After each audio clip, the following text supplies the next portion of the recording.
ಎಲ್ಲರಿಗೂ ನಮಸ್ಕಾರ.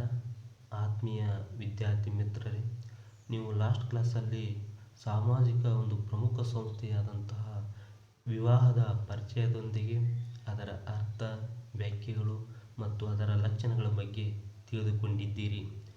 ಇವತ್ತಿನ ಈ ಅವಧಿಯಲ್ಲಿ ಇನ್ನೊಂದು ಪ್ರಮುಖ ಸಾಮಾಜಿಕ ಸಂಸ್ಥೆಯಾದಂತಹ ಕುಟುಂಬ, ಫ್ಯಾಮಿಲಿಯ ಒಂದು ಪರಿಚಯದೊಂದಿಗೆ ಅದರ ಅರ್ಥ, ವ್ಯಾಖ್ಯೆಗಳು, ಅದರ ಲಕ್ಷಣಗಳು ಮತ್ತು ಅದರ ಕಾರ್ಯಗಳ ಬಗ್ಗೆ ತಿಳಿದುಕೊಳ್ಳುವ ಒಂದು ಪ್ರಯತ್ನವನ್ನು ನಾವು ಇಲ್ಲಿ ಮಾಡೋಣ. ಇಲ್ಲಿ ಮೊದಲನೇದಾಗಿ ಕುಟುಂಬದ ಒಂದು ಪರಿಚಯವನ್ನು ನಾವು ಮಾಡಿಕೊಳ್ಳೋಣ. ಹೇಗೆ ಮನು ವಿವಾಹಕ್ಕೆ ಒಂದು ಪ್ರಮುಖ ಸ್ಥಾನವನ್ನು ಕೊಟ್ಟಿದ್ದನೋ ಅದೇ ರೀತಿ ಕುಟುಂಬಕ್ಕೂ ಕೂಡ ಅವನು ಪ್ರಮುಖ ಸ್ಥಾನವನ್ನು ಕೊಟ್ಟಿದ್ದಾನೆ ಅಂತಲೇ ಹೇಳ್ಬೋದು. ಏಕೆಂದರೆ ಕುಟುಂಬ ಎಂಬ ಸಂಸ್ಥೆಯನ್ನು ಇಲ್ಲಿ ಮನೆಗೆ ಹೋಲಿಸಿದರೆ ವಿವಾಹ ಎಂಬ ಸಂಸ್ಥೆಯನ್ನು ಆ ಮನೆಯ ಮಹಾದ್ವಾರಕ್ಕೆ ಇಲ್ಲಿ ಹೋಲಿಸ್ತಾನ. ಅಂದರೆ ಇಲ್ಲಿ ಕುಟುಂಬ ಎಂಬ ಸಂಸ್ಥೆಗೆ ಪ್ರವೇಶ ಪಡಿಬೇಕಾದ್ರೆ ವ್ಯಕ್ತಿ ವಿವಾಹ ಎಂಬ ಒಂದು ಮಹಾದ್ವಾರದಿಂದಲೇ ಪ್ರವೇಶ ಪಡೆದಾಗ ಮಾತ್ರ ಆ ಕುಟುಂಬಕ್ಕೆ ಸಮಾಜದಲ್ಲಿ ಒಂದು ಮಾನ್ಯತೆ ದೊರೆಯುತ್ತದೆ ಅಂತೇಳಿ ಇಲ್ಲಿ ಮನುಸ್ಮೃತಿಯಲ್ಲಿ ಕುಟುಂಬದ ಬಗ್ಗೆ ಅವನು ಹೇಳ್ತಾನೆ. ಇಲ್ಲಿ ಕುಟುಂಬವು ಸಾಮಾಜಿಕ ಸಂರಚನೆಯ ಒಂದು ಮೂಲ ಘಟಕ ಅಂತೇಳಿ ಕರೀತಾರೆ. ಅಂದರೆ ಇಲ್ಲಿ ಒಂದು ಸಮಾಜ ರಚನೆ ಆಗ್ಬೇಕಂದ್ರೆ ಅದು ಕುಟುಂಬಗಳ ಒಂದು ರಚನೆಗಳ ಮೂಲಕ, ಕುಟುಂಬಗಳ ಒಂದು ಸ್ಥಾಪನೆಯ ಮೂಲಕವೇ ಸಮಾಜ ರಚನೆಗೊಳ್ತತಿ. ಅದಕ್ಕೋಸ್ಕರ ಕುಟುಂಬ ಎಂಬುದು ಸಾಮಾಜಿಕ ಒಂದು ಸಂರಚನೆಯ ಮೂಲ ಘಟಕ ಅಂತೇಳಿ ಇಲ್ಲಿ ಪರಿಗಣಿಸ್ತಾರೆ. ಕುಟುಂಬವು ವಿಶ್ವದ ಸಾರ್ವತ್ರಿಕ, ಅಂದರೆ ಕುಟುಂಬ ಎಲ್ಲ ಕಡೆ, ವಿಶ್ವದ ಎಲ್ಲ ಕಡೆ ಕಂಡುಬರುವಂಥ ಒಂದು ಸಾರ್ವತ್ರಿಕ ಸಂಸ್ಥೆಯಾಗಿದ್ದು ಅದರ ಸ್ವರೂಪದ ಸಾಮಾಜಿಕ ಸಂಸ್ಥೆ ಹಾಗೂ ಮಾನವ ಸಮಾಜದ ತೀರಾ ಒಂದು ಅವಶ್ಯವಾದ ಅಂಗ ಅಂತೇಳಿ ಇಲ್ಲಿ ಪರಿಗಣಿಸ್ತಾರೆ. ಅಂದರೆ ಇಲ್ಲಿ ಮಾನವನ ಒಂದು ಜೀವನ ಪರಿಪೂರ್ಣ ಆಗ್ಬೇಕಂದ್ರೆ ಅದು ಕುಟುಂಬದ ಸ್ಥಾಪನೆಯೊಂದಿಗೆ ಅದು ಪರಿಪೂರ್ಣ ಆಗುತ್ತದೆ ಅಂತೇಳಿ ಇಲ್ಲಿ ಪರಿಗಣಿಸ್ತಾರೆ. ಈ ಸಂಸ್ಥೆಯು ಮಾನವ ಜೀವಿಗಳ ಲೈಂಗಿಕ ವರ್ತನೆಗಳನ್ನು ನಿಯಂತ್ರಿಸಲು ಮತ್ತು ಹೊಸ ತಲೆಮಾರಿನ ಲಾಲನೆ ಪಾಲನೆ ಮತ್ತು ರಕ್ಷಣೆ ಮಾಡುವ ಉದ್ದೇಶವನ್ನು ಇದು ಹೊಂದಿರುವಂಥದ್ದು. ಅಂದರೆ ಇಲ್ಲಿ ಕುಟುಂಬವು ಮಕ್ಕಳನ್ನು ಪಡೆಯುವುದರ ಜೊತೆಗೆ ಮಕ್ಕಳನ್ನು ಲಾಲನೆ ಪಾಲನೆ ಮಾಡುವಂಥದ್ದು, ಮಕ್ಕಳನ್ನು ಸಂರಕ್ಷಣೆ ಮಾಡುವಂಥದ್ದು ಮತ್ತು ಅವರ ಬೆಳವಣಿಗೆಗೆ ಕಾರಣವಾಗುವಂಥ ಒಂದು ಪಾತ್ರವನ್ನು ಮತ್ತು ಉದ್ದೇಶವನ್ನು ಇಲ್ಲಿ ಕುಟುಂಬ ಹೊಂದಿರುತ್ತದೆ ಅನ್ನುವಂಥದ್ದು. ವಿವಾಹವು ಸಾಮಾಜಿಕ ಒಂದು ಸಂಘಟನೆಯಾಗಿದ್ದು ಭಾವನಾತ್ಮಕ ಅಂಶಗಳಾದಂತಹ ಪ್ರೀತಿ, ಪ್ರೇಮ, ವಿವಾಹ ಸಂಬಂಧಗಳು, ಮನೆ ಮತ್ತು ಸಂತಾನೋತ್ಪತ್ತಿ ಪ್ರಕ್ರಿಯೆಯನ್ನು ಇದು ಅವಲಂಬಿಸಿರುವಂಥದ್ದು. ಕುಟುಂಬ ವ್ಯಕ್ತಿಗಳಿಗೆ ಸಾಮಾಜಿಕ ಒಂದು ಅಂತಸ್ತನ್ನು ಹಾಗೂ ಸ್ಥಾನಮಾನವನ್ನು ಪಡೆದುಕೊಳ್ಳುವಲ್ಲಿ ಪ್ರಮುಖ ಪಾತ್ರವನ್ನು ಇಲ್ಲಿ ವಹಿಸ್ತದೆ ಅನ್ನುವಂಥದ್ದು. ಕುಟುಂಬದ ಹಿನ್ನೆಲೆಯಿಂದಲೇ ವ್ಯಕ್ತಿಯ ಒಂದು ಅಂತಸ್ತು, ಸ್ಥಾನಮಾನ, ಪ್ರಮಾಣವನ್ನು ಇಲ್ಲಿ ಗುರುತಿಸಬಹುದು. ಅಂದರೆ ಇಲ್ಲಿ ಕುಟುಂಬದ ಒಂದು ಬ್ಯಾಕ್ಗ್ರೌಂಡ್ ಏನಿರುತ್ತಲ್ಲ ಆ ಬ್ಯಾಕ್ಗ್ರೌಂಡ್ ಮೂಲಕವೇ ಆ ವ್ಯಕ್ತಿಯ ಒಂದು ಸ್ಥಾನಮಾನ ಮತ್ತು ಅಂತಸ್ತನ್ನು ನಾವು ಸಮಾಜದಲ್ಲಿ ಅಳಿತೀವಿ ಅನ್ನುವಂಥದ್ದು. ಹೀಗೆ ಕುಟುಂಬವು ತನ್ನದೇ ಆದಂಥ ಉದ್ದೇಶದೊಂದಿಗೆ, ತನ್ನದೇ ಆದಂಥ ಒಂದು ಲಕ್ಷಣದೊಂದಿಗೆ ಸಮಾಜದಲ್ಲಿ ಒಂದು ಪ್ರಮುಖ ಸ್ಥಾನವನ್ನು ಪಡೆದುಕೊಂಡಿರುವಂಥದ್ದು. ಇನ್ನು ಕುಟುಂಬ ಅಂದರೆ ಏನು ಅನ್ನೋದನ್ನು ನಾವು ಇಲ್ಲಿ ತಿಳ್ಕೊಳ್ಳೋಣ. ಕುಟುಂಬ ಎಂಬ ಪದವು ಆಂಗ್ಲ ಒಂದು ಪದವಾಗಿದ್ದು ಈ ಪದವು ಲ್ಯಾಟಿನ್ ಭಾಷೆಯ ಫ್ಯಾಮುಲಸ್ ಎಂಬ ಪದದಿಂದ ಬಂದಿರುವಂಥದ್ದು. ಈ ಮೂಲತಃ ಕುಟುಂಬ ಅಥವಾ ಫ್ಯಾಮಿಲಿ ಎಂಬ ಪದ ಲ್ಯಾಟಿನ್ ಭಾಷೆಯ ಒಂದು ಫ್ಯಾಮುಲಸ್ ಪದದಿಂದ ಉತ್ಪತ್ತಿಯಾಗಿರುವಂಥದ್ದು. ಲ್ಯಾಟಿನ್ ಭಾಷೆಯಲ್ಲಿ ಫ್ಯಾಮುಲಸ್ ಎಂದರೆ ಸೇವಕ ಅಥವಾ ಆಳು ಎಂಬ ಅರ್ಥವನ್ನು ನೀಡ್ತೈತಿ. ಇಲ್ಲಿ ರೋಮನ್ ಕಾನೂನಿನಲ್ಲಿ ಫ್ಯಾಮುಲಸ್, ಲ್ಯಾಟಿನ್ ಭಾಷೆಯ ಫ್ಯಾಮುಲಸ್ ಎಂದರೆ ಉತ್ಪಾದಕರ ಸಮೂಹಗಳು, ಗುಲಾಮರು ಮತ್ತು ಇನ್ನಿತರ ಸೇವಕರನ್ನು ಒಳಗೊಂಡಂತಹ ಒಂದು ಸಮೂಹ ಎಂಬ ಅರ್ಥವನ್ನು ಇಲ್ಲಿ ರೋಮನ್ ಕಾನೂನಿನಲ್ಲಿ ಕೊಡುವಂಥದ್ದು. ಆದರೆ ವಾಸ್ತವಿಕವಾಗಿ ಕುಟುಂಬ ಎಂದರೆ ಪುರುಷ ಮತ್ತು ಸ್ತ್ರೀ, ಪತಿ ಮತ್ತು ಪತ್ನಿ ಎಂದು ಸಾಮಾಜಿಕ ಮನ್ನಣೆ ಪಡೆದುಕೊಂಡು ತಮ್ಮ ಮಕ್ಕಳೊಂದಿಗೆ ಜೀವಿಸುವ ಸಮೂಹವಾಗಿದೆ. ಅಂದರೆ ಇಲ್ಲಿ ಕುಟುಂಬ ಅಂದರೆ ಏನೂ ಅಲ್ಲ, ಪುರುಷ ಮತ್ತು ಸ್ತ್ರೀ ಇವರು ಪತಿ ಪತ್ನಿಯರಿಂದ ಸಾಮಾಜಿಕ ಮನ್ನಣೆ ಅಂದರೆ ಸಾಮಾಜಿಕ ಒಂದು ಮಾನ್ಯತೆಯನ್ನು ಪಡೆದುಕೊಂಡು ಅದರ ಮೂಲಕ ವಿವಾಹದ ಮೂಲಕ ತಮ್ಮ ಮಕ್ಕಳನ್ನು ಪಡೆದು ತಮ್ಮ ಮಕ್ಕಳೊಂದಿಗೆ ಜೀವಿಸುವ ಒಂದು ಸಮೂಹವೇ ಇಲ್ಲಿ ಕುಟುಂಬ ಅಂತೇಳಿ ನಾವು ಸಾಮಾನ್ಯವಾಗಿ ಹೇಳ್ಬೋದು. ಹಾಗಾದರೆ ಈ ಕುಟುಂಬ ಎಂಬ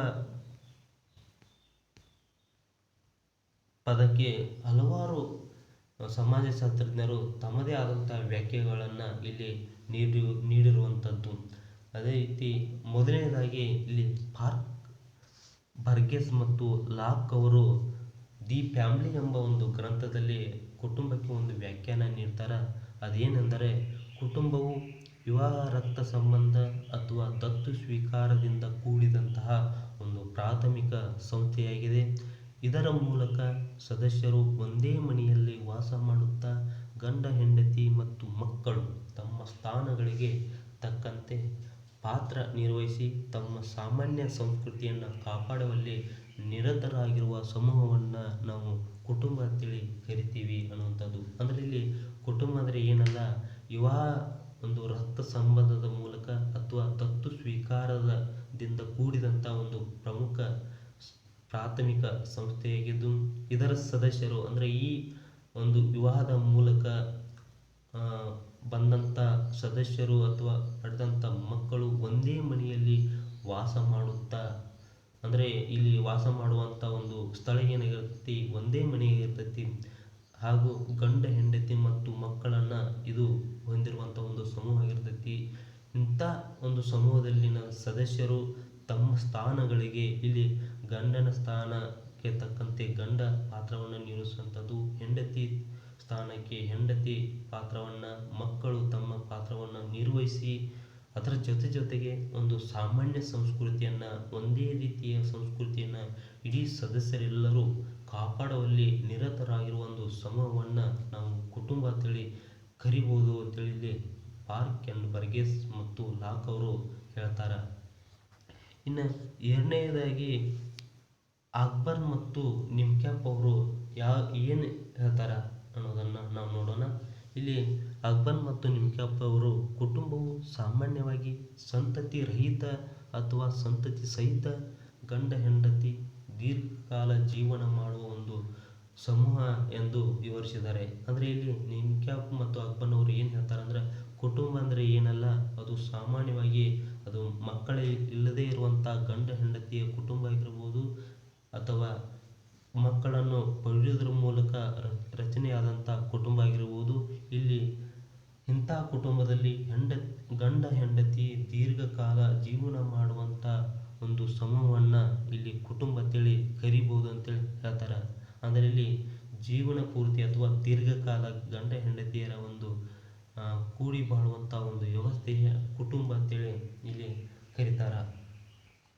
ಇನ್ನು ಮೂರನೆಯದಾಗಿ ಮೆಕಾರನ್ ಪೇಜ್ ಅವರು ಏನು ಹೇಳ್ತಾರೆ, ಇಲ್ಲಿ ಸಂತಾನೋತ್ಪತ್ತಿ, ಮಕ್ಕಳ ಲಾಲನೆ ಪಾಲನೆ ಉದ್ದೇಶದಿಂದ ಏರ್ಪಡುವ ಲೈಂಗಿಕ ಸಂಬಂಧಕ್ಕೆ ಸಾಮಾಜಿಕ ಮತ್ತು ಧಾರ್ಮಿಕ ಒಪ್ಪಿಗೆಯನ್ನು ಪಡೆದು ಸ್ತ್ರೀ ಪುರುಷರು ರೂಪಿಸಿಕೊಂಡ ಘಟಕವೇ ಕುಟುಂಬ. ಇಲ್ಲಿ ನೋಡ್ರಿ, ಮಕ್ಕಳನ್ನು ಪಡೆಯುವುಗೋಸ್ಕರ ಮತ್ತು ಮಕ್ಕಳ ಒಂದು ಲಾಲನೆ ಪಾಲನೆ ಮಾಡುವ ಒಂದು ಉದ್ದೇಶದಿಂದ ಇಲ್ಲಿ ಲೈಂಗಿಕ ಸಂಬಂಧಕ್ಕೆ ಸಾಮಾಜಿಕ ಮತ್ತು ಧಾರ್ಮಿಕ, ಅಂದರೆ ಲೈಂಗಿಕ ಒಂದು ಸಂಬಂಧವನ್ನು ಏರ್ಪಡಬೇಕಂದ್ರೆ ಇಲ್ಲಿ ಸಾಮಾಜಿಕ ಒಂದು ಮಾನ್ಯತೆಯೊಂದಿಗೆ ಅದು ವಿವಾಹದ ಮೂಲಕವೇ ಇಲ್ಲಿ ಲೈಂಗಿಕ ಸಂಬಂಧಕ್ಕೆ ಇಲ್ಲಿ ಅವಕಾಶ ಮಾಡಿಕೊಂಡು ಕೊಡುವಂಥದ್ದು.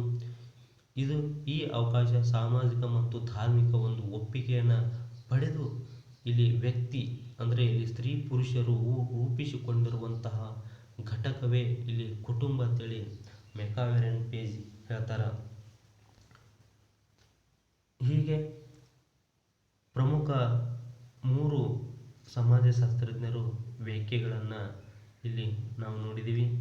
ಇನ್ನು ಕುಟುಂಬದ ಲಕ್ಷಣಗಳ ಬಗ್ಗೆ ಇಲ್ಲಿ ತಿಳಿದುಕೊಳ್ಳೋಣ.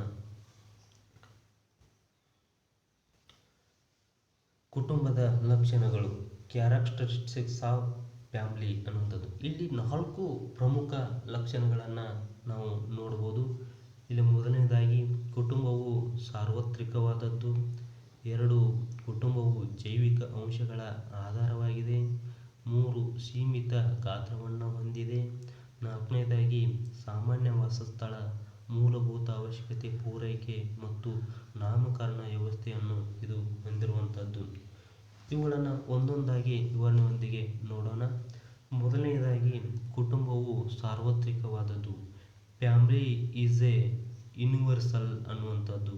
ಅಂದರೆ ಮಾನವ ಸಮಾಜಗಳ ಅಧ್ಯಯನಗಳ ಒಂದು ಸಮೀಕ್ಷೆಯಂತೆ ಕುಟುಂಬವು ಪ್ರತಿಯೊಂದು ಸಮಾಜಗಳ ಒಂದು ಶಾಶ್ವತ ಮತ್ತು ವ್ಯಾಪಕವಾಗಿ ಹರಡಿರುವಂತಹ ಒಂದು ಸಾಮಾಜಿಕ ಸಂಸ್ಥೆಯಾಗಿದೆ ಅನ್ನುವಂಥದ್ದು. ಇಲ್ಲಿ GP ಮರ್ಡುಕ್ ಅವರು ಹೇಳ್ತಾರೆ, 250 ಮಾನವ ಸಮಾಜಗಳ ಒಂದು ಅಧ್ಯಯನದಲ್ಲಿ ಕುಟುಂಬ ಎಂಬ ಸಂಸ್ಥೆ ಕಂಡು ಬಂದಿರುವಂಥದ್ದು. ಇಲ್ಲಿ ಅಂದರೆ GP ಮರ್ಡುಕ್ ಅವರು 250 ಮಾನವ ಸಮಾಜಗಳನ್ನು ಅವರು ಅಧ್ಯಯನ ಮಾಡ್ತಾರೆ. ಆ ಎಲ್ಲ ಸಮಾಜಗಳಲ್ಲೂ ಕುಟುಂಬ ಎಂಬ ಸಂಸ್ಥೆಯನ್ನು ನಾವು ನೋಡ್ಬೋದು ಅನ್ನೋದನ್ನು ಇಲ್ಲಿ ಹೇಳ್ತಾರೆ. ಇಲ್ಲಿ ನಾಗರಿಕ, ಸರಳ, ಆಧುನಿಕ ಮತ್ತು ಸಾಂಪ್ರದಾಯಿಕ ಹಾಗೂ ಬರ್ಬರ ಸಮಾಜಗಳಲ್ಲೂ ಕುಟುಂಬ ಎಂಬ ಸಂಸ್ಥೆಯು ಅಸ್ತಿತ್ವ ಹೊಂದಿರುವುದನ್ನು ನಾವು ನೋಡ್ಬೋದು. ಇಂತಹ ಸಂಸ್ಥೆಯಿಂದಲೇ ಮಾನವ ಸಮಾಜ ನಿರಂತರವಾಗಿ ಮುಂದುವರಿಯಲು ಮತ್ತು ಹೊಸ ಪೀಳಿಗೆ ಸೃಷ್ಟಿಯಾಗಲು ಕಾರಣವಾಗಿದೆ ಅನ್ನುವಂಥದ್ದು. ಆದ್ದರಿಂದ ಕುಟುಂಬ ಎಂಬುವಂಥದ್ದು ಯಾವುದೇ ಒಂದು ದೇಶ, ಕಾಲಕ್ಕೆ ಸೀಮಿತವಾಗಿರದೆ ಎಲ್ಲ ದೇಶಗಳಲ್ಲೂ, ಎಲ್ಲ ಸಮಯಗಳಲ್ಲೂ, ಎಲ್ಲ ಸ್ಥಳಗಳಲ್ಲೂ ಕಂಡು ಬರುವಂಥ ಒಂದು ಪ್ರಮುಖವಾದಂಥ ಸಂಸ್ಥೆಯಾಗಿದೆ ಅಂತ ಹೇಳ್ಬೋದು. ಇನ್ನು ಎರಡನೇದಾಗಿ ಕುಟುಂಬವು ಜೈವಿಕ ಅಂಶಗಳ ಒಂದು ಆಧಾರ, ಬಯೋಲಾಜಿಕಲ್ ಬೇಸ್ ಆಫ್ ಫ್ಯಾಮಿಲಿ ಅನ್ನುವಂಥದ್ದು. ಅಂದರೆ ಕುಟುಂಬ ಎಂಬ ಸಾಮಾಜಿಕ ಸಂಸ್ಥೆಯನ್ನು ಜೈವಿಕ ಅಂಶಗಳ ಒಂದು ಹಿನ್ನೆಲೆಯಲ್ಲೇ ಇದನ್ನು ವಿಶ್ಲೇಷಣೆ ಮಾಡ್ತಾರೆ.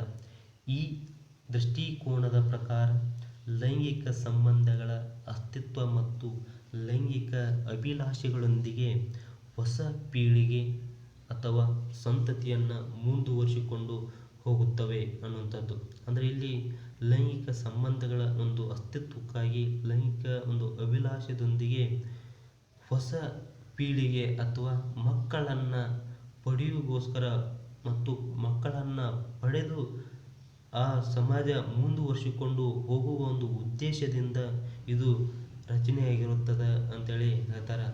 ಇಲ್ಲಿ ಮಾನವನ ಸಹಜವಾದ ಲೈಂಗಿಕ ಬಯಕೆಗಳನ್ನು ಈಡೇರಿಸಿಕೊಳ್ಳಲು ಕುಟುಂಬವು ಸಹಕಾರಿಯಾಗಿದೆ. ಅಂದರೆ ಇಲ್ಲಿ ಮಾನವನ ದೈಹಿಕ ಒಂದು ಬೇಡಿಕೆಗಳನ್ನು ಈಡೇರಿಸಿಕೊಳ್ಳಲು ಕುಟುಂಬವು ಒಂದು ಅವಕಾಶ ಮಾಡಿಕೊಡುವ ಒಂದು ಸಂಸ್ಥೆಯಾಗಿದೆ. ಇಲ್ಲಿ ಪ್ರತಿಯೊಬ್ಬ ಮಾನವನ ಜೈವಿಕ ಅಭಿಲಾಷೆಯನ್ನು ಕುಟುಂಬ ವ್ಯವಸ್ಥಿತವಾಗಿ ಈಡೇರಿಸುವ ಒಂದು ಸಾಮರ್ಥ್ಯ ಹೊಂದಿರುವಂಥದ್ದು. ಆದ್ದರಿಂದ ಕುಟುಂಬವು ವಿವಾಹದ ಎಂಬ ಸಂಸ್ಕಾರದ ಮೂಲಕ ಲೈಂಗಿಕ ತೃಪ್ತಿ ಈಡೇರಿಸಿಕೊಳ್ಳಲು ಅನುಮತಿ ನೀಡುತ್ತದೆ. ಅಂದರೆ ಇಲ್ಲಿ ಮಾನವನ ಜೈವಿಕ ಅಭಿಲಾಷೆಗಳನ್ನು, ದೈಹಿಕ ಅಗತ್ಯಗಳನ್ನು ಇಲ್ಲಿ ಕುಟುಂಬ ಒಂದು ಸಂಸ್ಥೆಯು ವ್ಯವಸ್ಥಿತವಾಗಿ ಅವಕಾಶ ಮಾಡಿಕೊಡುವುದರ ಜೊತೆಗೆ ಇಲ್ಲಿ ವಿವಾಹ ಎಂಬ ಸಂಸ್ಕಾರದ ಮೂಲಕ ಲೈಂಗಿಕ ತೃಪ್ತಿ ಈಡೇರಿಸಿಕೊಳ್ಳಲು ಅನುಮತಿ ನೀಡುವಂಥದ್ದು. ಅದಕ್ಕೆ ಹೇಳ್ತಾರೆ, ಮನು ಹೇಳ್ತಾನೆ, ಕುಟುಂಬವನ್ನು ಮನೆಗೆ ಹೋಲಿಸಿದರೆ ವಿವಾಹವನ್ನು ಅದರ ಬಾಗಿಲಿಗೆ ಅಥವಾ ಮಹಾದ್ವಾರಕ್ಕೆ ಹೋಲಿಸುವಂಥದ್ದು. ಇಲ್ಲಿ ಕುಟುಂಬವನ್ನು ನಾವು ಹೇಗೆ ಬೇಕಾದರೂ ರಚನೆ ಮಾಡಿಕೊಳ್ಬೋದು, ಆದರೆ ಒಂದು ಸಮಾಜದ ಮಾನ್ಯತೆಯನ್ನು ಪಡಿಬೇಕಾದ್ರೆ ಅದು ವಿವಾಹದ ಮೂಲಕವೇ ಕುಟುಂಬದ ಸ್ಥಾಪನೆಯಾಗಬೇಕು ಅನ್ನೋದು ಇಲ್ಲಿ ಕಂಡು ಬರುವಂಥ ಒಂದು ಅಂಶವಾಗಿದೆ. ಹೀಗೆ ಕುಟುಂಬವು ಜೈವಿಕ ಒಂದು ಆಧಾರ ಅಂಶಗಳನ್ನು ಹೊಂದಿರುವಂಥದ್ದು. ಇನ್ನು ಮೂರನೇದಾಗಿ ಸೀಮಿತ ಗಾತ್ರ, ಲಿಮಿಟೆಡ್ ಸೈಜ್ ಅನ್ನುವಂಥದ್ದು. ಅಂದರೆ ಕುಟುಂಬವು ಎಲ್ಲ ಕಡೆ ಎಲ್ಲ ರೀತಿಯಲ್ಲಿ ಒಂದೇ ತೆರನಾಗಿರುವುದಿಲ್ಲ. ಅಂದರೆ ಇಲ್ಲಿ ಗಾತ್ರದಲ್ಲಿ ಹೆಚ್ಚು ಕಡಿಮೆ ಇರುವುದನ್ನು ನಾವು ನೋಡ್ತೀವಿ. ಅಂದರೆ ಸೀಮಿತ ಪ್ರಾಥಮಿಕ ಸಮೂಹವೇ ಕುಟುಂಬ. ಇದು ಸೀಮಿತ ಸದಸ್ಯತ್ವವನ್ನು ಹೊಂದಿದ್ದು ತಂದೆ, ತಾಯಿ ಮತ್ತು ಅವಿವಾಹಿತ ಮಕ್ಕಳನ್ನು ಒಳಗೊಂಡಿರುತ್ತದೆ. ಇಲ್ಲಿ ಕುಟುಂಬ ಅಂದರೆ ಇಲ್ಲಿ ತಂದೆ ತಾಯಿಯ ಜೊತೆಗೆ ಮದುವೆಯಾಗದ ಮಕ್ಕಳನ್ನು ಹೊಂದಿರುವಂಥ ಒಂದು ಸಮೂಹವನ್ನು ಇಲ್ಲಿ ಕುಟುಂಬ ಅಂತೇಳಿ ಕರೀತಾರೆ. ಇಲ್ಲಿ ಕುಟುಂಬವು ಇಂತಹ ಸೀಮಿತ ಸದಸ್ಯತ್ವವನ್ನು ಒಟ್ಟಿಗೆ ಸೇರಿಸಿರುವ ಒಂದು ಸಂಬಂಧಗಳ ಬಲೆ. ಅಂದರೆ ಇಲ್ಲಿ ತಂದೆ ತಾಯಿ ಮತ್ತು ಅವಿವಾಹಿತ ಮಕ್ಕಳನ್ನು ಒಳಗೊಂಡಿರುವಂತಹ ಇಂಥ ಸಂಬಂಧಗಳ ಒಂದು ಬಲೆಯನ್ನು ಇಲ್ಲಿ ಇದು ಹೊಂದಿರುತ್ತದೆ ಅನ್ನೋಂಥದ್ದು. ಇಲ್ಲಿ ವಿಸ್ತೃತ ಸಾಮಾಜಿಕ ಉದ್ದೇಶಗಳನ್ನು ಈಡೇರಿಸಿಕೊಳ್ಳಲು ಮತ್ತು ಸಾಮಾಜಿಕ ಅಂಶಗಳಾದಂತಹ ಪ್ರೀತಿ, ಪ್ರೇಮ, ಪರಸ್ಪರ ಆತ್ಮೀಯತೆ ಮತ್ತು ಹಲವಾರು ಬೇಡಿಕೆಯನ್ನು ಈಡೇರಿಸಿಕೊಳ್ಳುವ ಒಂದು ವ್ಯವಸ್ಥೆಯಾಗಿದೆ ಅನ್ನುವಂಥದ್ದು.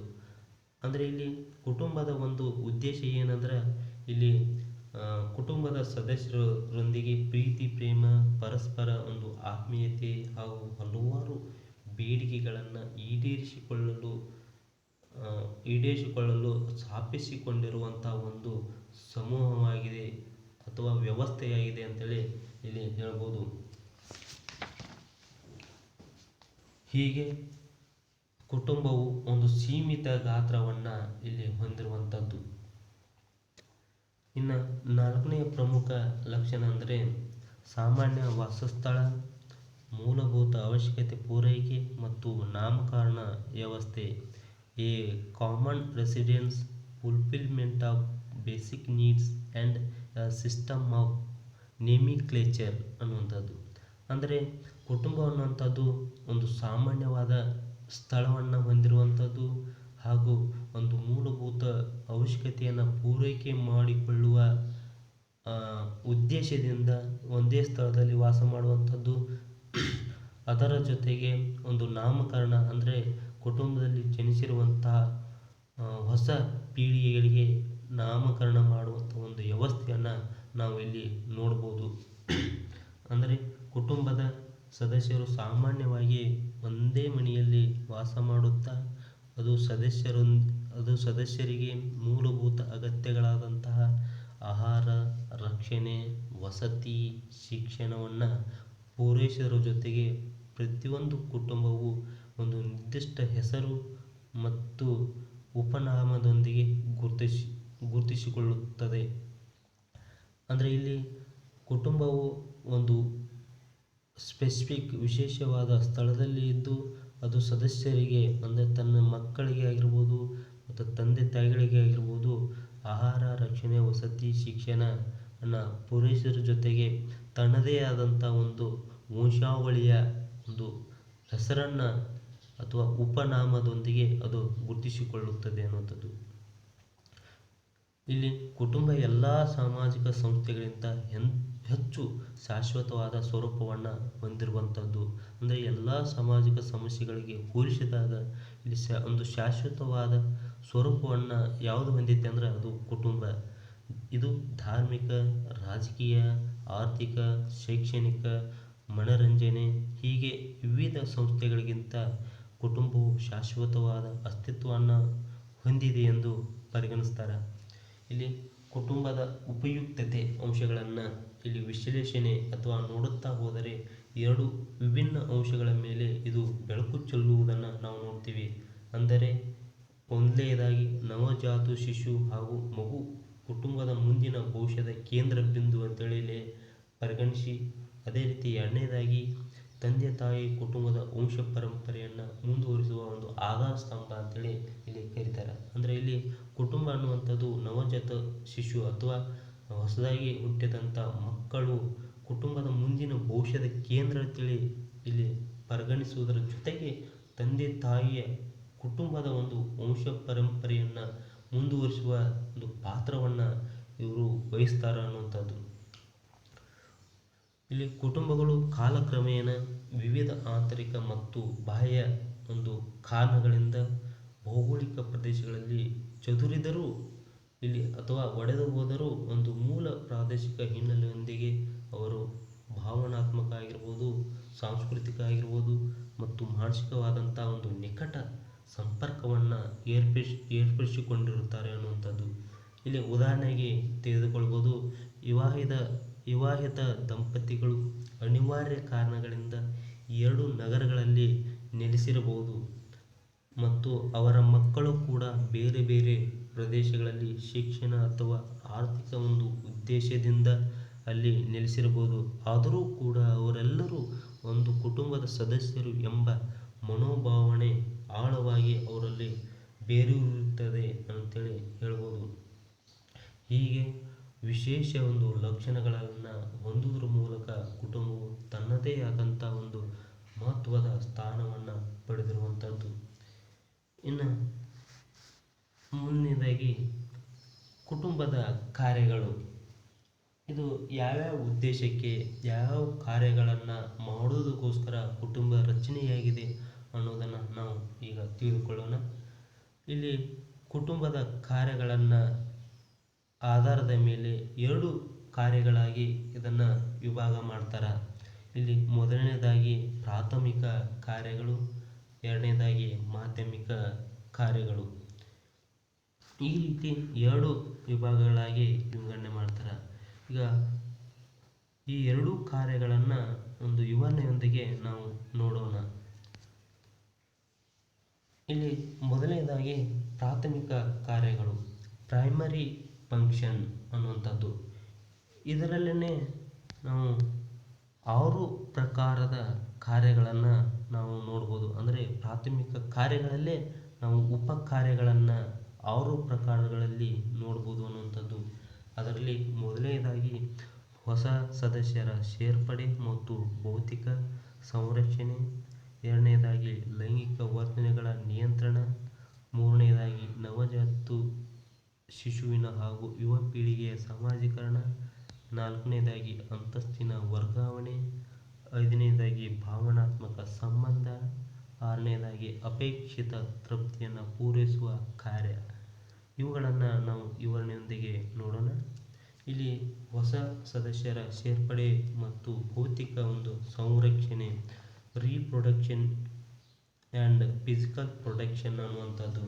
ಅಂದರೆ ಕುಟುಂಬದ ಒಂದು ಪ್ರಾಥಮಿಕ ಕಾರ್ಯಗಳಲ್ಲೇ ಇದು ಪ್ರಮುಖವಾದಂಥ ಕಾರ್ಯ ಅಂತಲೇ ಹೇಳ್ಬೋದು.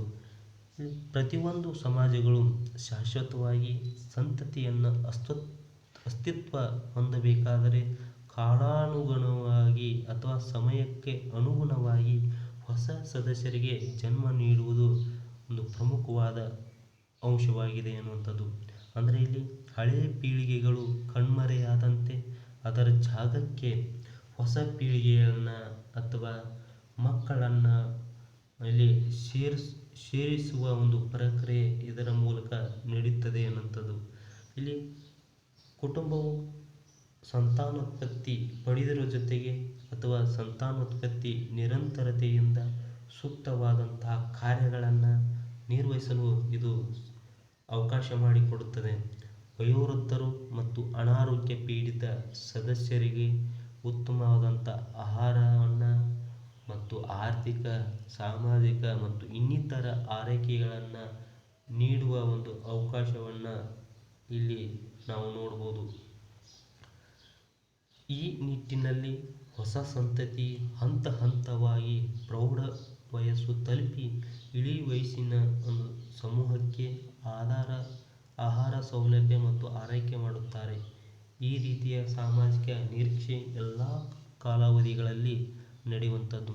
ಕುಟುಂಬವು ಮಕ್ಕಳ ಜನನ ಕಾರ್ಯಕ್ಕೆ ಮಾತ್ರ ಸೀಮಿತವಾಗಿರದೆ ಲಾಲನೆ ಪಾಲನೆ, ವಸ್ತ್ರ ಮತ್ತು ವಸತಿ ಸೌಲಭ್ಯಗಳನ್ನು ಕಲ್ಪಿಸುವುದು, ಆರೋಗ್ಯ ಸಂರಕ್ಷಣೆ ಮುಂತಾದ ಒಂದು ಸವಲತ್ತುಗಳನ್ನು ಇಲ್ಲಿ ಪಡೆಯುವ ಒಂದು ಉದ್ದೇಶವನ್ನು ಕುಟುಂಬ ಪಡೆದಿರುವಂಥದ್ದು.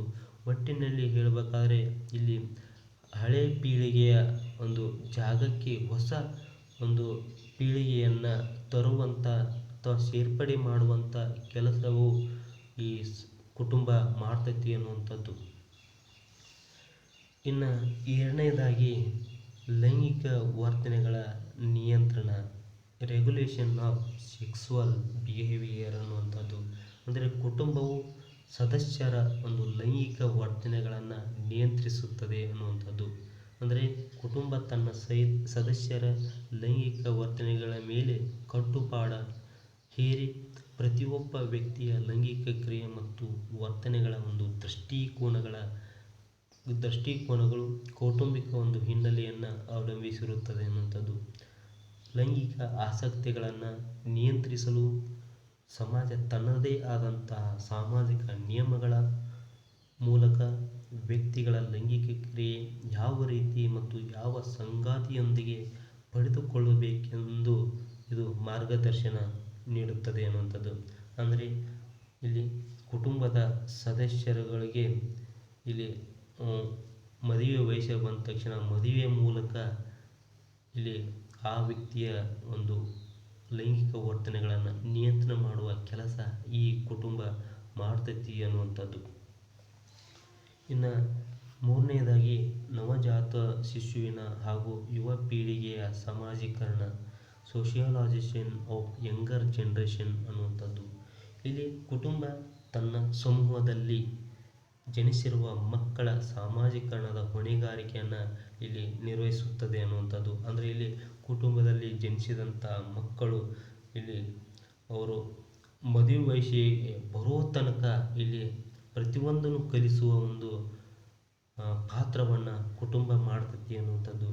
ಇಲ್ಲಿ ಕುಟುಂಬವು ನಿರ್ದಿಷ್ಟ ಧಾರ್ಮಿಕ, ಸಾಂಸ್ಕೃತಿಕ ಹಾಗೂ ಇನ್ನಿತರ ಒಂದು ಹಿನ್ನೆಲೆಯ ಆಧಾರವಾಗಿ ತನ್ನ ಹೊಸ ಸದಸ್ಯರಿಗೆ ಸಾಮಾಜಿಕ ನಿಯಮಗಳನ್ನು ರೂಪಿಸಿಕೊಳ್ಳಲು ಇಲ್ಲಿ ಒತ್ತಡ ಹೇರುತ್ತದೆ ಅನ್ನುವಂಥದ್ದು. ಅಂದರೆ ಇಲ್ಲಿ ಜನಿಸಿದಂಥ ಮಕ್ಕಳಿಗೆ ಸಾಮಾಜಿಕ ನಿಯಮಗಳನ್ನು ಹೇಳುವುದರ ಜೊತೆಗೆ ಅವರ ಜೀವನವನ್ನು ರೂಪಿಸುವಲ್ಲಿ ಪ್ರಮುಖ ಪಾತ್ರವನ್ನು ಇಲ್ಲಿ ವಹಿಸ್ತೈತಿ ಅನ್ನುವಂಥದ್ದು.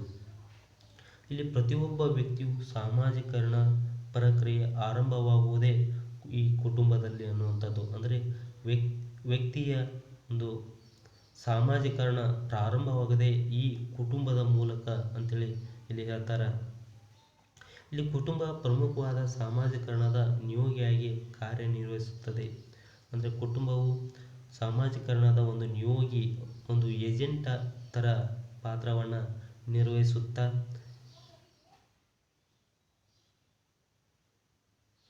ಒಟ್ಟಾರೆ ಮುಂದಿನ ಒಂದು ಭವಿಷ್ಯದಲ್ಲಿ ಉತ್ತಮವಾದ ನಿರೀಕ್ಷಿತ ಪಾತ್ರವನ್ನು ನಿರ್ವಹಿಸುವಂತೆ ರೂಪಿಸುತ್ತದೆ. ಅಂದರೆ ಇಲ್ಲಿ ಒಬ್ಬ ವ್ಯಕ್ತಿ ತನಗೆ ಹೇಗೆ ಬೇಕೋ ಹಾಗೆ ನಿಯಮಗಳನ್ನು, ರೆಗ್ಯುಲೇಷನ್ಗಳನ್ನು ಹೇರಿ ಒಬ್ಬ ವ್ಯಕ್ತಿಯನ್ನು ಉತ್ತಮ ಒಂದು ಸಾಮಾಜಿಕ ವ್ಯಕ್ತಿಯನ್ನಾಗಿ ಮಾಡುವಂಥ ಕೆಲಸವನ್ನು ಈ ಕುಟುಂಬ ಮಾಡ್ತೈತಿ ಅನ್ನುವಂಥದ್ದು.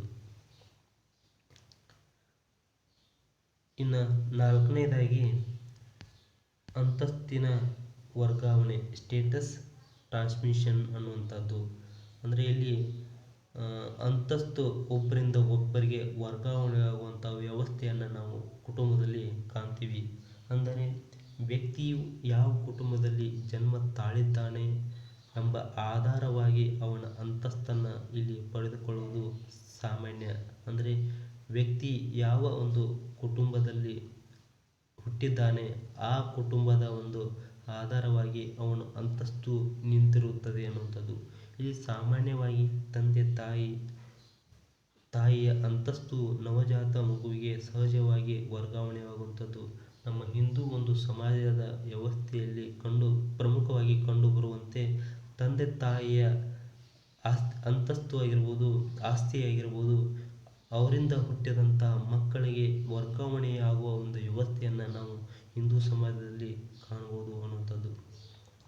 ಇಲ್ಲಿ ಉದಾಹರಣೆಗೆ ನಾವು ತಂದೆ ತಾಯಿ ಶ್ರೀಮಂತ ವರ್ಗದವರಾಗಿದ್ದರೆ ಅಥವಾ ಶಿಕ್ಷಣದ ಪ್ರಭಾವ, ಪ್ರತಿಷ್ಠಿತ ಕೆಲಸ ಆಗಿರ್ಬೋದು, ಉತ್ತಮ ಕುಟುಂಬದಲ್ಲಿ ಜನಿಸುವ ಮಕ್ಕಳು ಜೀವನ ಪರ್ಯಂತ ಉನ್ನತ ಅಂತಸ್ತನ್ನು ಅನುಭವಿಸುವಂಥ ಒಂದು ಅವಕಾಶವನ್ನು ನಾವಿಲ್ಲಿ ನೋಡ್ಬೋದು. ಈ ನಿಟ್ಟಿನಲ್ಲಿ ಮಕ್ಕಳು ತಮ್ಮ ಕುಟುಂಬದ ಪ್ರವೃತ್ತಿ, ನಂಬಿಕೆ, ಆಚಾರ ವಿಚಾರ ಆಗಿರ್ಬೋದು ಹಾಗೂ ಮನೋಭಾವನೆಗಳು ತಮ್ಮ ವ್ಯಕ್ತಿತ್ವವನ್ನು ರೂಢಿಸಿಕೊಳ್ಳುವಲ್ಲಿ ಸಹಾಯಕ ಆಗ್ತದೆ ಅನ್ನುವಂಥದ್ದು. ಹಾಗೂ ಇನ್ನಿತರ ಸಮೂಹದ ಜನರು ತಂದೆ ತಾಯಿಗಳ ಒಂದು ಭವ್ಯ ಪರಂಪರೆಯನ್ನು ಇವರು ಮುಂದುವರಿಸಿಕೊಂಡು ಹೋಗುವುದರ ಜೊತೆಗೆ ಹೊಸ ಪೀಳಿಗೆಗೆ ಒಂದು ವಿಶೇಷ ಮಾನ್ಯತೆಯನ್ನು ಇವರು ನೀಡ್ತಾರೆ ಅನ್ನುವಂಥದ್ದು. ಹೀಗೆ ಒಂದು ಅಂತಸ್ತು ಒಬ್ಬರಿಂದ ಒಬ್ಬರಿಗೆ ಇಲ್ಲಿ ವರ್ಗಾವಣೆಯಾಗುವುದನ್ನು ನಾವು ನೋಡ್ತೀವಿ. ಇನ್ನು ಐದನೇದಾಗಿ ಭಾವನಾತ್ಮಕ ಸಂಬಂಧ. ಎಮೋಷ್ನಲ್ ಸಪೋರ್ಟ್ ಅನ್ನುವಂಥದ್ದು. ಕುಟುಂಬವು ಕುಟುಂಬದ ಸದಸ್ಯರು ತಮ್ಮಲ್ಲೇ ಒಂದು ಆತ್ಮೀಯತೆ, ಪ್ರೀತಿ, ಪ್ರೇಮವನ್ನು ಹೊಂದುವುದರ ಮೂಲಕ ಒಂದು ಭಾವನಾತ್ಮಕ ಸಂಬಂಧವನ್ನು ಹೊಂದಿರ್ತಾರೆ ಅನ್ನುವಂಥದ್ದು. ಅಂದರೆ ಕುಟುಂಬ ಪ್ರಾಥಮಿಕ ಒಂದು ಸಂಸ್ಥೆಯಾಗಿ ಕಾರ್ಯನಿರ್ವಹಿಸುತ್ತಾ ತನ್ನ ಸದಸ್ಯರಿಗೆ ಪ್ರೀತಿ, ಪ್ರೇಮ, ಆತ್ಮೀಯತೆಯನ್ನು ಕಲ್ಪಿಸುತ್ತದೆ. ಕುಟುಂಬ ಭಾವನಾತ್ಮಕ ಅಂಶಗಳ ಒಂದು ಕೇಂದ್ರ ಬಿಂದು ಅಂತೇಳಿ ಇದನ್ನು ಕರೀತಾರೆ.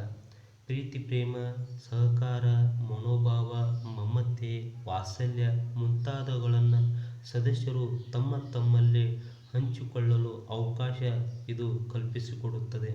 ಇಂತಹ ಭಾವನಾತ್ಮಕ ಭಾವನೆಗಳ ಹೆಚ್ಚು ಪ್ರಕಟಿತ ರೂಪವಾಗಿ ಗೋಚರವಾಗುವುದನ್ನು ನಾವು ನೋಡ್ತೀವಿ. ಇದರಿಂದ ಮಾನಸಿಕ ಒಂದು ತೃಪ್ತಿ ಅನುಭವಿಸಲು ಕುಟುಂಬದ ಸದಸ್ಯರಿಗೆ ಇದರಿಂದ ಸಾಧ್ಯವಾಗುತ್ತದೆ ಅನ್ನುವಂಥದ್ದು. ಹೀಗೆ ಕುಟುಂಬವು ಒಂದು ಭಾವನಾತ್ಮಕ ಅಂಶಗಳನ್ನು ಒಳಗೊಂಡಿರುವಂತಹ ಒಂದು ಸಮೂಹವಾಗಿರುವುದು ನಮಗೆ ತಿಳಿಯುವ ಸಂಗತಿ.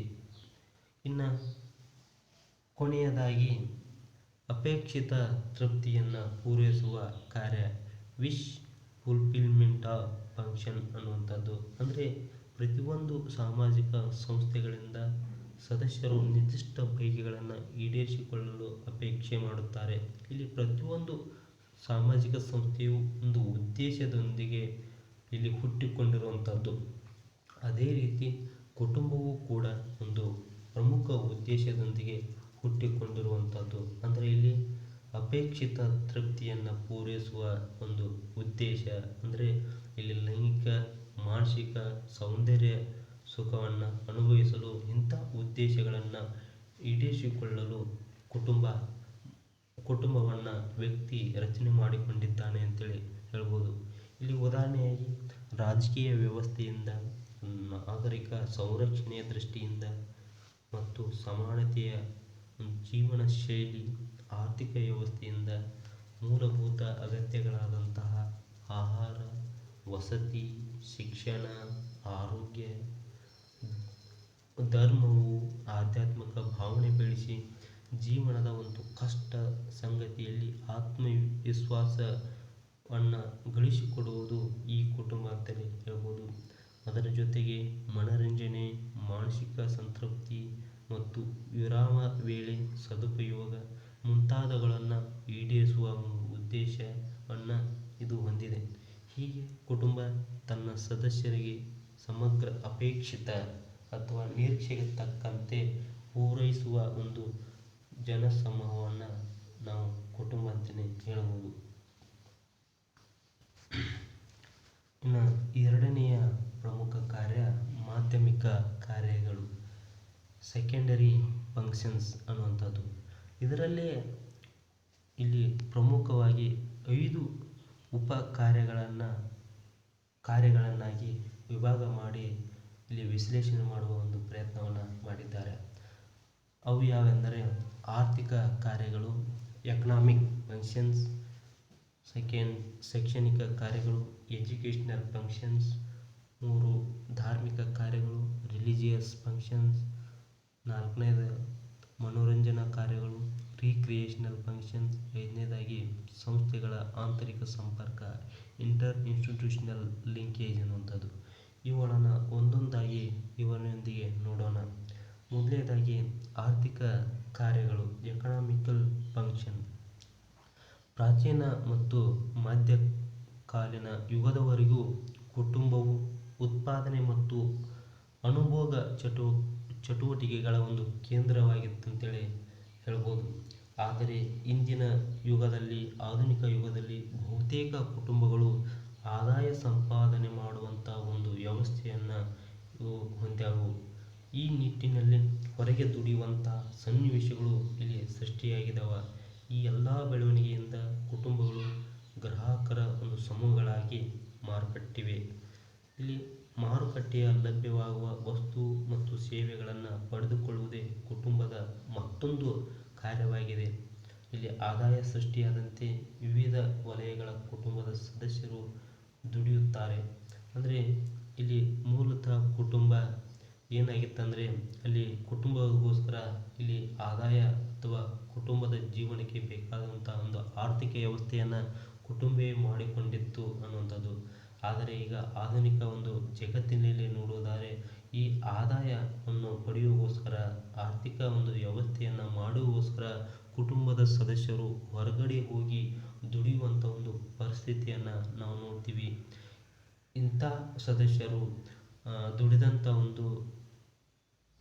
ದುಡಿದಿಂದ ತಂದಂತಹ ಹಣಕಾಸಿನ ವ್ಯವಸ್ಥೆಯನ್ನು ಕುಟುಂಬಕ್ಕೆ ಸಹಾಯ ಮಾಡುವಂತಹ ಒಂದು ಪರಿಸ್ಥಿತಿಯನ್ನು ನಾವು ಈಗ ನೋಡ್ತಾ ಇದ್ದೀವಿ. ಇಂಥ ಒಂದು ಆರ್ಥಿಕ ಕಾರಣಕ್ಕಾಗಿ ಕುಟುಂಬ ತನ್ನ ಕಾರ್ಯವನ್ನು ಮಾಡುತ್ತದೆ. ಇನ್ನು ಎರಡನೇದಾಗಿ ಶೈಕ್ಷಣಿಕ ಕಾರ್ಯಗಳು, ಎಜುಕೇಷನಲ್ ಫಂಕ್ಷನ್ಸ್ ಅನ್ನುವಂಥದ್ದು. ಕುಟುಂಬವು ತನ್ನ ಸದಸ್ಯರುಗಳಿಗೆ ಶಿಕ್ಷಣ ಸೌಲಭ್ಯವನ್ನು ಕೊಡುವಂಥ ಒಂದು ವ್ಯವಸ್ಥೆಯನ್ನು ಇಲ್ಲಿ ಮಾಡಿಕೊಂಡಿರುತ್ತದೆ ಅನ್ನುವಂಥದ್ದು. ಅಂದರೆ ಇಂದಿನ ಆಧುನಿಕ ಒಂದು ಯುಗದಲ್ಲಿ ನವಜಾತ ಶಿಶು ಮತ್ತು ಮಕ್ಕಳು ಶಾಲೆ ಮತ್ತು ಕಾಲೇಜುಗಳಲ್ಲಿ ಮೂಲಭೂತ ಕಲೆಯಾಗಿರ್ಬೋದು ಅಥವಾ ಪ್ರತಿಭೆಗಳನ್ನು ಇಲ್ಲಿ ಕಲಿತುಕೊಳ್ಳುತ್ತಾರೆ ಅನ್ನುವಂಥದ್ದು. ಹಾಗೆಯೇ ಕುಟುಂಬದಲ್ಲಿ ಮಾತೃಭಾಷೆ ಮತ್ತು ಸಾಂಪ್ರದಾಯಿಕ ಕಲೆಗಳನ್ನು ಕೂಡ ಕಲಿತಾರೆ. ಅಂದರೆ ಇಲ್ಲಿ ಕುಟುಂಬವು ಮೂಲಭೂತವಾಗಿ ಬೇಕಾಗಿರುವಂಥ ಮಾತೃಭಾಷೆ ಮತ್ತು ಸಾಂಪ್ರದಾಯಿಕ ಒಂದು ಅಂಶಗಳನ್ನು ಇಲ್ಲಿ ಕಲಿಯುವಂಥದ್ದು. ಇಂದಿಗೂ ಬಹುತೇಕ ಸಾಂಪ್ರದಾಯಿಕ ಕುಟುಂಬಗಳು ತಮ್ಮದೇ ಆದಂಥ ವಂಶ ಪಾರಂಪರ್ಯ ವೃತ್ತಿಗಳನ್ನು ತಮ್ಮ ಮುಂದಿನ ಪೀಳಿಗೆಗೆ ವರ್ಗಾಯಿಸುವ ಒಂದು ವ್ಯವಸ್ಥೆಯನ್ನು ನಾವು ನೋಡ್ತೀವಿ. ಅಂದರೆ ಇಲ್ಲಿ ವರ್ಗ ಪರಂಪರೆಯಿಂದ ಆಚರಿಸಿಕೊಂಡಿರುವಂಥ ವೃತ್ತಿಗಳನ್ನು ಮುಂದಿನ ಜನಾಂಗಕ್ಕೂ ಕೂಡ ಇಲ್ಲಿ ವರ್ಗಾವಣೆ ಮಾಡೋದ್ರ ಮೂಲಕ ಇಲ್ಲಿ ಸಾಂಪ್ರದಾಯಿಕತೆಯನ್ನು ಕಾಪಾಡುವಲ್ಲಿ ನಿರತರಾಗಿದ್ದಾವು ಅನ್ನುವಂಥದ್ದು. ಇನ್ನು ಮೂರನೇದಾಗಿ ಧಾರ್ಮಿಕ ಕಾರ್ಯಗಳು, ರಿಲಿಜಿಯಸ್ ಫಂಕ್ಷನ್. ಕುಟುಂಬ ಧರ್ಮದ ಬಗ್ಗೆ ಅರಿವು ಮೂಡಿಸುವ ಒಂದು ಕೇಂದ್ರವಾಗಿದ್ದು, ನವಜಾತ ಶಿಶು ತನ್ನ ಬಾಲ್ಯಾವಸ್ಥೆಯಲ್ಲಿ ಧಾರ್ಮಿಕ ನಿಷ್ಠೆ ಮತ್ತು ಶಿಸ್ತು ಬೆಳೆಸಿಕೊಳ್ಳಲು ಪ್ರಮುಖವಾದ ಪಾತ್ರವನ್ನು ಇಲ್ಲಿ ವಹಿಸ್ತದೆ. ತಂದೆ ತಾಯಿ ಧಾರ್ಮಿಕ ನಿಷ್ಠೆ ಮತ್ತು ಶಿಸ್ತು. ತಂದೆ ತಾಯಿ ಮತ್ತು ಹಿರಿಯರು ನವಜಾತ ಶಿಶು ಮತ್ತು ಮಕ್ಕಳ ವ್ಯಕ್ತಿತ್ವದಲ್ಲಿ ಧಾರ್ಮಿಕ ಮನೋಭಾವನೆಗಳನ್ನು ಮೈಗೂಡಿಸಿಕೊಳ್ಳಲು ಒತ್ತಡ ಬೀರುತ್ತಾರೆ. ಧಾರ್ಮಿಕ ಕಾರ್ಯಗಳಾದಂಥ ಆರಾಧನೆ ಆಗಿರ್ಬೋದು, ಕ್ರಿಯಾವಿಧಿಗಳು, ಹಬ್ಬ ಹರಿದಿನಗಳು, ಜಾತ್ರೆ ಸಂಭ್ರಮ ಮುಂತಾದ ಒಂದು ಅಂಶಗಳನ್ನು ಕಾಲಾನುಗುಣವಾಗಿ ಆಚರಿಸಿಕೊಳ್ಳುತ್ತಾ ಮಕ್ಕಳಲ್ಲಿ ಒಂದು ಧಾರ್ಮಿಕ ಮನೋಭಾವನೆಗಳನ್ನು ಬೆಳೆಸುತ್ತಾ ಹೋಗುವಂಥ ಒಂದು ಉದ್ದೇಶವನ್ನು ಈ ಕುಟುಂಬ ಹೊಂದಿರುತ್ತದೆ ಅನ್ನುವಂಥದ್ದು. ಇನ್ನು ನಾಲ್ಕನೇದಾಗಿ ಮನೋರಂಜನೆಯ ಕಾರ್ಯಗಳು, ರಿಕ್ರಿಯೇಷನಲ್ ಫಂಕ್ಷನ್. ಇಲ್ಲಿ ಕುಟುಂಬ ಎಂದರೆ ಕೇವಲ ಮಕ್ಕಳನ್ನು ಪಡೆಯುವುದರ ಜೊತೆಗೆ ಆರ್ಥಿಕ, ಶೈಕ್ಷಣಿಕ, ಧಾರ್ಮಿಕ ಕಾರ್ಯಗಳನ್ನು ಆಚರಣೆ ಮಾಡುವ ತಾಣವಾಗಿರದೆ ಅದರ ಜೊತೆಗೆ ಕುಟುಂಬದ ಸದಸ್ಯರೆಲ್ಲರೂ ಮನೋರಂಜನಾ ಕಾರ್ಯಗಳನ್ನು ಮಾಡುವಂಥ ಮನೋರಂಜನಾ ಕಾರ್ಯಗಳಿಗೆ ಅವಕಾಶ ನೀಡುವಂಥ ಒಂದು ಸಂಸ್ಥೆಯಾಗಿದೆ ಅನ್ನುವಂಥದ್ದು. ಅಂದರೆ ಇಲ್ಲಿ ಮನೆಯು ಎಲ್ಲ ಮನೋರಂಜನೆಗಳ ಒಂದು ಕೇಂದ್ರ ಬಿಂದು ಅಂತಲೇ ಹೇಳ್ತಾರೆ. ಇಲ್ಲಿ ಸಂಸ್ಕೃತಿಯು ಕುಟುಂಬದ ಸದಸ್ಯರಿಗೆ ಮನೋರಂಜನೆಯ ರಸದೌತಣವನ್ನು ನೀಡುತ್ತದೆ. ಅಂದರೆ ಇಲ್ಲಿ ಹಬ್ಬ ಹರಿದಿನ ಆಚರಣೆ ಆಗಿರ್ಬೋದು, ವಿವಾಹ ಸಮಾರಂಭ ಆಗಿರ್ಬೋದು, ಧಾರ್ಮಿಕ ಕ್ರಿಯಾವಿಧಿಗಳು ಆಗಿರ್ಬೋದು, ಇವೆಲ್ಲವೂ ಕೂಡ ಕುಟುಂಬದೊಳಗೆ ಸಂತಸ ಮತ್ತು ಸಂಭ್ರಮವನ್ನು ನೀಡುವಂಥ ಒಂದು ವ್ಯವಸ್ಥೆ ಇರುತ್ತದೆ. ಇಲ್ಲಿ ಕುಟುಂಬವು ನಾಗರಿಕ ಸದ್ಗುಣಗಳ ಒಂದು ಪಾಠಶಾಲೆಯಾಗಿ ಕಾರ್ಯನಿರ್ವಹಿಸುವಂಥದ್ದು ಮತ್ತು ವ್ಯಕ್ತಿತ್ವದಲ್ಲಿ ಪ್ರೀತಿ, ಪ್ರೇಮ, ಸಹಕಾರ, ಮನೋಭಾವನೆ, ಸಹನೆ, ತ್ಯಾಗ, ವಿಧೇಯತೆ ಮತ್ತು ಶಿಸ್ತು ಇವೆಲ್ಲ ಗುಣಗಳು ಕುಟುಂಬದಲ್ಲೇ ನಮಗೆ ವಿಕಾಸಗೊಳ್ಳುತ್ತವೆ. ಈ ಕಾರಣದಿಂದ ಕುಟುಂಬವನ್ನು ನಾಗರಿಕ ಸದ್ಗುಣಗಳ ತೊಟ್ಟಿಲು ಅಂತೇಳಿ ಇಲ್ಲಿ ಪರಿಗಣಿಸ್ತಾರೆ. ಇನ್ನು ನಾಲ್ಕನೇದಾಗಿ ಸಂಸ್ಥೆಗಳ ಆಂತರಿಕ ಸಂಪರ್ಕ ಆಗಿ ಇಲ್ಲಿ ಪಾತ್ರವನ್ನು ವಹಿಸುವಂಥದ್ದು ಇಂಟರ್ ಇನ್ಸ್ಟಿಟ್ಯೂಷನಲ್ ಲಿಂಕೇಜ್ ಅನ್ನುವಂಥದ್ದು. ಪ್ರತಿಯೊಂದು ಶಿಶುವು ತನ್ನ ಸಮೂಹದ ಸಾಮಾಜಿಕ ಒಂದು ಜೀವನದಲ್ಲಿ ಸಕ್ರಿಯವಾಗಿ ಭಾಗವಹಿಸುತ್ತದೆ. ಈ ರೀತಿ ಭಾಗವಹಿಸಲು ಕುಟುಂಬವು ಸಮಗ್ರ ಮಾಹಿತಿ ಮತ್ತು ಸಲಹೆಗಳನ್ನು ನೀಡುವುದು. ಕುಟುಂಬ ತನ್ನ ನವಜಾತ ಶಿಶು ಸದಸ್ಯರಿಗೆ ವಿವಿಧ ಸಂಸ್ಥೆಗಳಾದಂಥ ಧರ್ಮ, ಶಿಕ್ಷಣ, ಆರ್ಥಿಕ, ರಾಜಕೀಯ, ಕಾನೂನು ಮತ್ತು ಮನೋರಂಜನೆಯ ಮುಂತಾದವುಗಳಲ್ಲಿ ಭಾಗವಹಿಸುವುದರ ಬಗ್ಗೆ ಇದು ಮಾರ್ಗದರ್ಶನ ನೀಡುತ್ತದೆ ಅನ್ನುವಂಥದ್ದು. ಇಲ್ಲಿ ಕುಟುಂಬದ ತನ್ನ ಸದಸ್ಯರು ನಿರ್ವಹಿಸಬೇಕಾದಂಥ ಸಾಮಾಜಿಕ ಪಾತ್ರಗಳ ಬಗ್ಗೆ ಇದು ಮಾರ್ಗದರ್ಶನ ನೀಡುವುದರ ಜೊತೆಗೆ ಸಮೂಹದಲ್ಲಿ ವಿಶಿಷ್ಟ ಅಂತಸ್ತು ಮತ್ತು ಸ್ಥಾನಮಾನ ಹೊಂದಲು ಸಹಾಯಕವಾಗಿದೆ. ಹಾಗೆಯೇ ವಿವಿಧ ಸನ್ನಿವೇಶಗಳಲ್ಲಿ ನಾನಾ ರೀತಿ ಪಾತ್ರವನ್ನು ಈ ಕುಟುಂಬವು ನಿರ್ವಹಿಸುತ್ತದೆ ಅನ್ನುವಂಥದ್ದು. ಇಲ್ಲಿ ಉದಾಹರಣೆಯಾಗಿ ವಿದ್ಯಾರ್ಥಿ, ಗ್ರಾಹಕ, ಭಕ್ತ, ಪ್ರೇಕ್ಷಕ, ರೋಗಿ, ಕಾರ್ಮಿಕ ಮುಂತಾದ ಪಾತ್ರ ನಿರ್ವಹಣೆಗೆ ಬಗ್ಗೆ ಅರಿವು ಮೂಡಿಸುವ ಪಾತ್ರವನ್ನು ಈ ಕುಟುಂಬವು ಮಾಡ್ತೈತಿ ಅನ್ನುವಂಥದ್ದು. ಹೀಗೆ ವಿವಿಧ ಸಂಸ್ಥೆಗಳ ಒಂದು ಆಂತರಿಕ ಸಂಪರ್ಕನಾಗಿ ಇಲ್ಲಿ ಕಾರ್ಯನಿರ್ವಹಿಸುವಂಥ ಪಾತ್ರ ಕುಟುಂಬ ಮಾಡ್ತೈತಿ ಅನ್ನುವಂಥದ್ದು.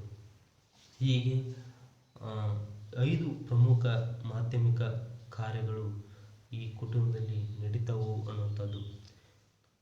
ಆತ್ಮೀಯ ವಿದ್ಯಾರ್ಥಿಗಳೇ, ಇಲ್ಲಿಯವರೆಗೆ ನೀವು ಕುಟುಂಬ ಪರಿಚಯದೊಂದಿಗೆ ಕುಟುಂಬ ಅಂದರೆ ಏನು, ಅದರ ವ್ಯಾಖ್ಯೆಗಳು, ಅದರ ಲಕ್ಷಣಗಳು ಮತ್ತು ಅದರ ಕಾರ್ಯಗಳ ಬಗ್ಗೆ ತಿಳಿದುಕೊಂಡಿದ್ದೀವಿ.